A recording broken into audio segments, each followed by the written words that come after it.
TV8 ekranlarında 8'de sağlık kaldığı yerden devam ediyor. Şimdiki konuğumuz kalp ve damar cerrahisi uzmanı operatör doktor Gökhan Kızıltan. Hoş geldiniz hocam. Hoş bulduk. Nasılsınız? Teşekkür ederim. Siz nasılsınız? Bizler de iyiyiz, çok sağ olun. Bugün birçok kişinin tamamıyla, hatta herkes diyeyim, komşularında, çevresinde, evet, kimlerde görürlerse çok görülen bir rahatsızlıkla konuşacağız. Onun için bizim 8'de sağlık izleyenleri televizyonun sesini birazcık daha arttırsın hocam. Evet, kesinlikle. Varisle ilgili bugün neyse detayımız açalım hocam. Varis neden oluşur? Nasıl önüne geçilebilir? Bir de belirtileri nelerdir? Herkeste varis var mıdır? Çok sık görülen, ilerleyici, tedavi edilmezse kötü sonuçları da olabilen bir hastalık varis. Temelinde tabii birçok hastalıkta olduğu gibi genetik yatkınlık, genetik yatkınlığımız söz konusu. Aynı zamanda hayat tarzı, çalışma şeklimiz bunda etkili. Genetik temelimiz varsa bunun üzerine işte çok ayakta durmak gibi, çok sayıda gebelik gibi, çok kilo alıp vermek gibi hocam. Çünkü çok bastırıyoruz ayağımızı, bütün yüklerimizi. Aynen. Dolaşım problemi yaratan birçok sorun sonrasında varisler oluşabilir. Çok ciddi hayat standartını bozan bir hastalıktır. Yani sadece görüntü değil, ağrısı da oluyor sonlarında. Kesinlikle. Kesinlikle. Hem fonksiyonel hem de estetik anlamda sorun oluşturan ilerleyici bir hastalık. Peki nasıl önüne geçebiliriz hocam? Yani varisimiz varsa mutlaka tedavi olmalıyız diyoruz. Bunu sadece hani kozmetik bir rahatsızlık olarak değerlendirmemeliyiz. Tabii. Mutlaka ilgili hekimlerimize bunu başvurup bunun çaresini aramalıyız. Her varisin mutlaka kişiye özel bir tedavisi vardır. Biz bunu söylüyoruz, bunu iddia ediyoruz. Bununla ilgili belirtiler mesela özellikle bacaklarımızda ağrı varsa, bir huzursuzluk varsa, durup dururken bacağı sallama isteğimiz varsa, yani özellikle doğum sonrası bayanlarda görülen işte yeşil damarlanmalar, kılcal damarlanmalar bacağımızda artmışsa, bunlarla ilgili şikayet oluşturmaya başlamışsa mutlaka bir hekimimize başvuru diyoruz. Peki hocam, artık çok duyuyoruz hem sosyal medyadan hem de araştırmalarımız gereği.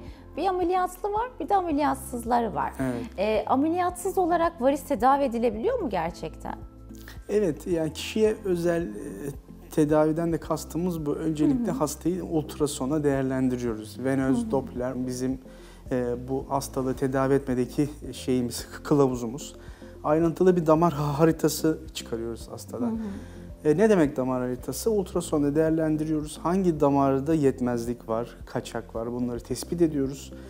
Bu kaçak olan damar hangi damarları besliyor, bunları ortaya koyuyoruz. Daha sonra tedaviyi kişiselleştirerek uyguluyoruz. Ameliyatsız olarak tedavi edilebilir. Yani ana damar kaçağı bile olsa hastada bir iğne yardımıyla bu damarın içine girip bu damarı açmadan, kesmeden bunu tedavi edebilmemiz mümkün. Hocam peki hastalarınıza uyguladığınız varis tedavisinden sonra dediğiniz işlemleri yaptınız. Tamamen bir iyileşme garantisi olur mu? Uygun hastaya uygun tedavi, uygun sürede uygulanırsa evet varisler tedavi edilebilir. Tüm varisler için mi? Yani tüm varisler ortadan kalkar mı gerçekten? Eskiye göre çok daha iyi olurlar ama burada uygun hastaya uygun tedavi, uygun süreyle. Yani bu üç anahtar kelime çok önemli. Kesinlikle. Sabır gerektiren bir tedavi, varis tedavisi hastaların bazen çok uzayan, canını sıkan ama sonuçları uzun dönemde etkili ellerde, etkili şekilde yapılırsa çok iyi olacağını söylüyoruz. Uzun derken hocam ne kadarlık bir süreden bahsediyoruz? Özellikle estetik ve fonksiyonel olarak uyguladığımız köpük tedavisi, köpük tedavisinin iyileşme süreci 6 ayı bulabiliyor bazen total olarak tam kozmetik ve fonksiyonel sonuçları almamız. O yüzden hastaları biz zaten bu tedavi uygulamadan önce ayrıntılı olarak bilgilendiriyoruz. Kesinlikle. Moralinizi bozmayın, bu varisler geçecek. Tedaviye uyum sağladığınız sürece daha iyi bir bacağa kavuşacaksınız. Hem fonksiyonel hem kozmetik anlamda diyoruz. Peki şöyle bir şey var. Yaptınız, evet 6 ay süreyle gerçekten çok iyileşme oldu. Geri döner mi birkaç sene sonra? En çok aslında tartışılan ve konuşulan konu bu değil midir? Ama bir şey derler hocam, çok özür dilerim kestim. Ya benim komşum da yaptırmıştı da geri geldi, ne gerek var ben de yaptırayım, işte duruyoruz böyle. Hep böyle derler bilirsiniz. Evet. Yani bu tabii kişiye özel. Yani tedavi dediğim gibi bireyselleştirilmeli, kişiye özel değerlendirilmeli. Mutlaka öncesinde ayrıntılı bir ultrason yapılmalı. uygun hastaya uygun tedavi uygulanırsa uzun dönem sonuçlarımız iyi. Hani varis kişiden kişiye değişir. Bazen görünürde hiçbir varis olmayabilir bacakta ama içerideki ana damarda bir kaçak vardır ve bu hastalığa ağrı şikayeti veriyordur. Yani öyle çok hastalarımız oluyor. Onlara kapalı... Gözükmeden de bacaklarında olabilir. ağrısı varsa o zaman içeride de varis olabilir mi Kesinlikle, diyorsunuz? evet. Bak evet. bunu ben sizden öğrendim ilk defa. Kesinlikle olabilir. O yüzden ultrason yapmak şart. Ultrason kılavuzluğunda tedavi planlamak şart, önemli.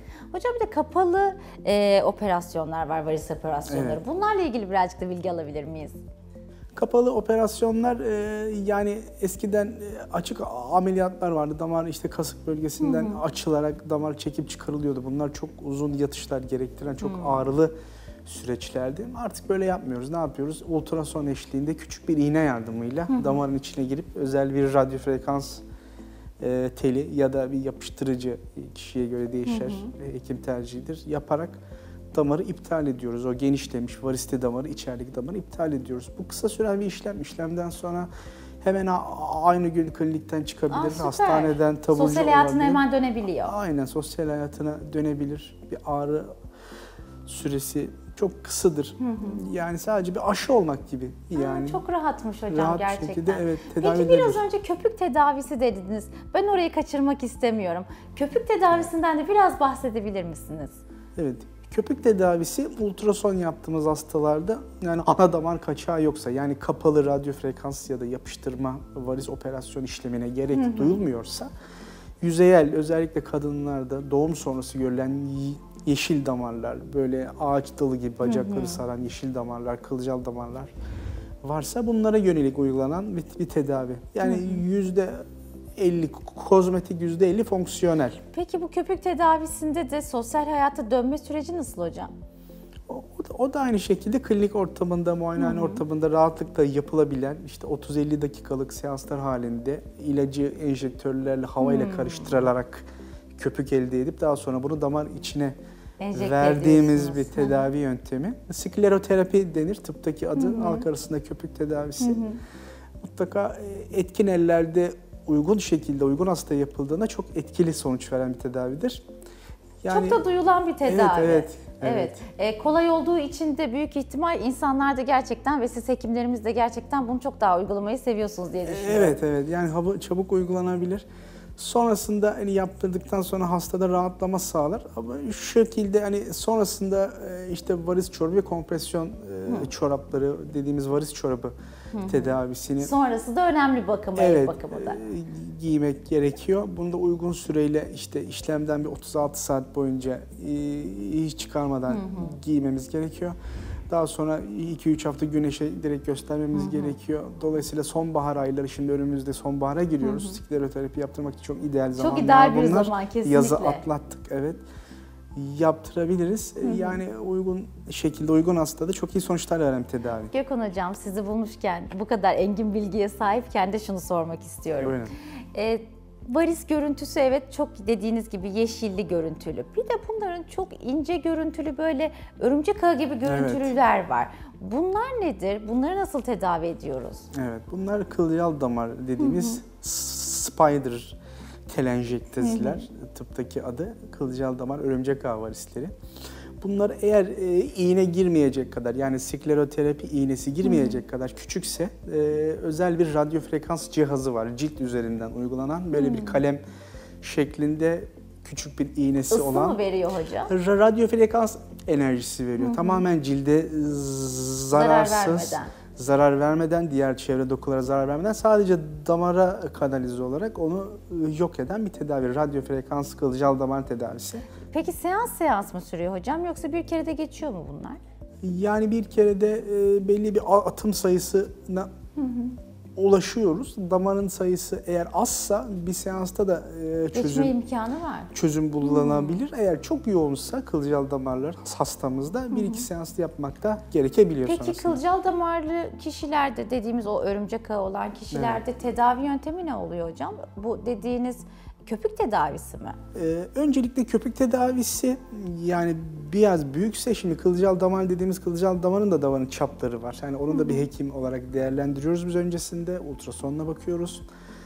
skleroterapi yapılabiliyorsa önce skleroterapi deniyoruz daha büyük olanlara. O skleroterapi ile kaybolmayacak kadar küçük kılcal damarlar var bazen. Onlara da radyofrekans ablasyon tedavisi ile beraber işlemi sonlandırıyoruz. Yani ikisini kombine edebiliyoruz. O zaman şöyle, her varisi olan da işte kılcal damar görüntüsü olanın da artık işi kolay. Evet, kesinlikle. Dediğiniz gibi hemen işlem yapıp sosyal hayata dönmek Evet. ya da iş hayatına dönmek de çok güzel bir şey aslında. Aynen Teknoloji öyle. ilerlediği için sizin de eliniz Kesinlikle. kolaylaştı. Kesinlikle. Peki gebelerden bahsettik. Gebelikte varisi olan, yani varis oradan daha fazla üreyebiliyor diye. Evet. Varisli olan gebelerin tedavisi oluyor mu hocam? Var mı böyle bir şey? Evet, gebelikte varis çok ciddi bir sağlık sorunu. Yani bu hastalarımızda biz öncelikle hayat tarzı değişiklikleri öneriyoruz. Hani çok kilo almamalarını, zaten belli bir gebeğin ve uterusun belli bir ağırlığı oluyor. Venöz problemler, toplar damar basıncı giderek artıyor hormonların etkisiyle. Yani biz gebelerimize diyoruz ki evet, hayat tarzı değişikliklerimize dikkat edelim. Nedir bunlar? Gebelik süresince çok kilo almamaya çalışalım. Düz tabanlı rahat ayakkabılar giyelim, dar kıyafetler girmeyelim. Bacaklarımızı 1 saat 2 saat her akşam havaya kaldıralım. İşte yaz mevsimi ise soğuk duş aldıralım, dinlendirelim. İşte varis çorabı, kompresyon çorapları öneriyoruz. Onları giymelerini söylüyoruz. Ne yapılabilir? Yani doğuma kadar bu şekilde evet idare etmelerini, 6. aydan sonra bazı ilaçlarla desteklenebilir ağrılar vesaire. Doğumdan sonra da diyoruz ki artık mutlaka bunları bir tedavi edelim, ultrason yapalım. Eğer ana damarda bir kaçak varsa kapalı radyofrekans ya da yapıştırma, kapalı Gebeyken de bunlar yapılabilir. yapılabiliyor mu hocam? Yok, gebelikten sonra. Sonrasında. Tabii. Gebeyken herhangi bir işlem yapmak bebek için sakıncalı olabilir. Yani o riski almıyoruz. Gebelikten sonra bunların en kısa zamanda tedavi olmalarını söylüyoruz kendilerine. Çok teşekkürler vermiş Ben olduğunuz teşekkür bilgiler ederim. için. Gerçekten çok önemli bir konuydu. Burada tekrar sizinle birlikte açığa kavuşturduğumuz için çok güzel oldu. 8'de sağlık seyircilerimizi ve bizleri bilgilendirdiğiniz için çok sağ olun hocam. Ben teşekkür ederim. Çok sağ olun. Bugün bizlerle kalp ve damar cerrahisi uzmanı operatör doktor Gökhan Kızıltan vardı ve bizlere varisle ilgili en ince detaylarına kadar bilgilendirdi. Kendisine tekrar teşekkür ederiz. 8'de sağlık kaldığı yerden devam ediyor.